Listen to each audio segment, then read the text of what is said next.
南元旦进前的迄波寒流，是甲台南7股涌食河上一个转折力。这个蛤蟆甲沙白鱼掺咧饲的鱼池啊，这沙白鱼是一尾一尾来冰白，浮出着水面，鱼面镜会影响着水质，造成更较大的损失。赶紧甲这死鱼啊，甲扶起来。另外，伫咧家己的布地，冒沙白鱼来冻死。有这个涌食河已经损失2成以上，这个心拢咧智慧。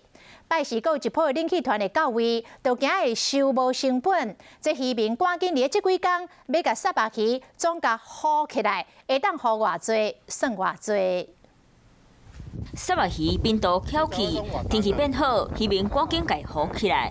今年元旦前寒流来，台南7股的渔温啊，传出在笋的涌食河，渔民烦恼水臭气会死愈侪只，紧甲死去的鱼仔扶起来。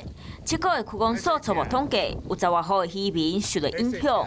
他还是受不了，他还是死掉。儿子混养石目鱼的那个石目鱼受损，那总共汇报的这个面积是55公顷的这个鱼温，然后它的这个受损的鱼只大概是5000尾。来到家己嘛拄到同款的情形，渔民赶伫咧后一波寒流来，紧甲鱼仔扶起来，因为这波寒害已经互家己布地一号涌食河损失超过2成。